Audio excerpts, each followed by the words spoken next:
नमस्कार दोस्तों, आप सभी का स्वागत है।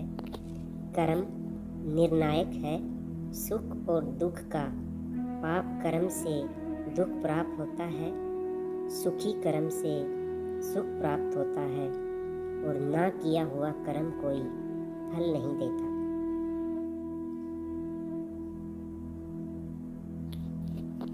किसी कार्य को प्रारंभ ना करें, यह ज़्यादा अच्छा है उससे जो कार्य आरंभ करके छोड़ दिया जाए।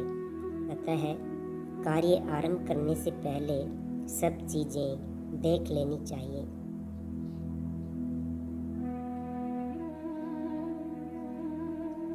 जीवन में कर्म करने से पहले यह तय कर लेना चाहिए कि उससे पछतावा होगा या प्रसन्नता होगी।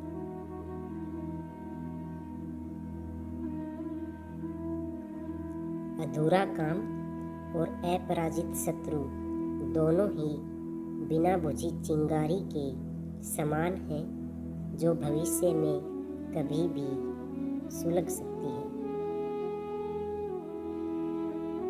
अगर आत्मा जिस कार्य को करने में सहमत ना हो, उस कार्य को करने में कभी शीघ्रता नहीं करनी चाहिए।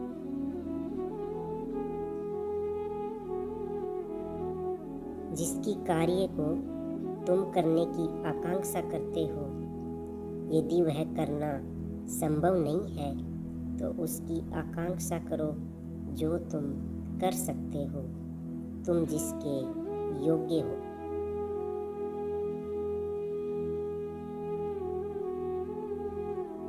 जो व्यक्ति कार्य करते रहते हैं, उनके पास लक्ष्मी का वास उनके ना चाहते हुए भी रहता है। वैसे ही जैसे समुद्र कोई कामना न रखकर फिर भी अनेक नदियों का प्रसाद पाता है। फल सदा भविष्य में है और कर्म सदा आज, अभी और यहीं।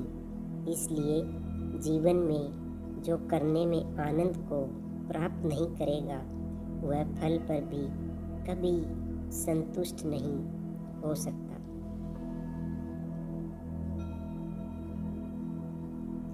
एक अच्छा कर्म इंसान के सारे बुरे कर्मों को नष्ट कर सकता है और एक बुरा कर्म सारे अच्छे कर्मों को कष्टों में बदल सकता है।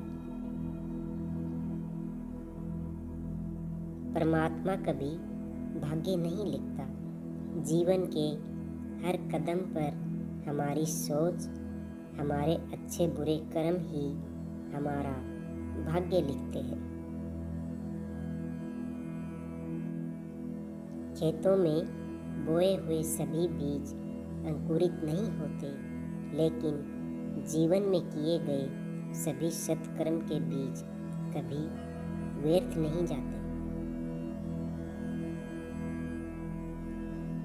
बहुत सुंदर शब्द जो एक मंदिर के दरवाजे पर लिखा था, ठोकरें खाकर भी ना संभले तो मुसाफिर का नसीब, वरना पत्थरों ने तो अपना फर्ज निभा ही दिया।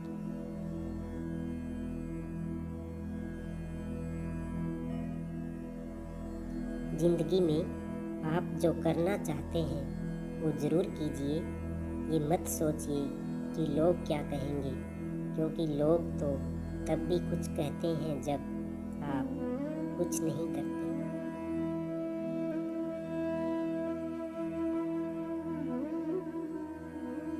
बुद्धि कभी भी एक सीमा में रहने से नहीं बढ़ती, यह तो प्रयोगों से बढ़ती है।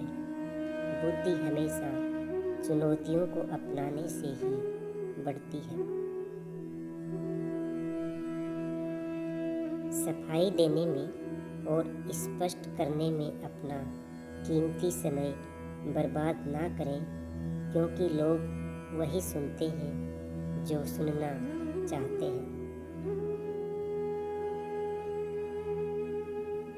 स्वयं की खोज करें, अन्यथा आपको अन्य लोगों पर की राय पर निर्भर रहना होगा जो खुद को भी नहीं जानते हैं।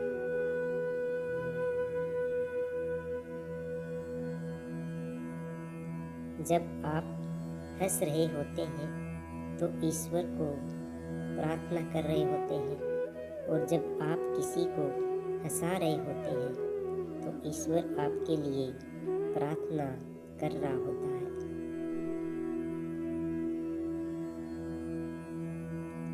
अपने भूतकाल का अनावश्यक बोझ ना रखें, केवल उन्हीं विषयों के नज़दीक जाएं जिसे आपने पढ़ा हो। ऐसा करने से कभी आपको बार बार पीछे मुड़ने की ज़रूरत नहीं होगी।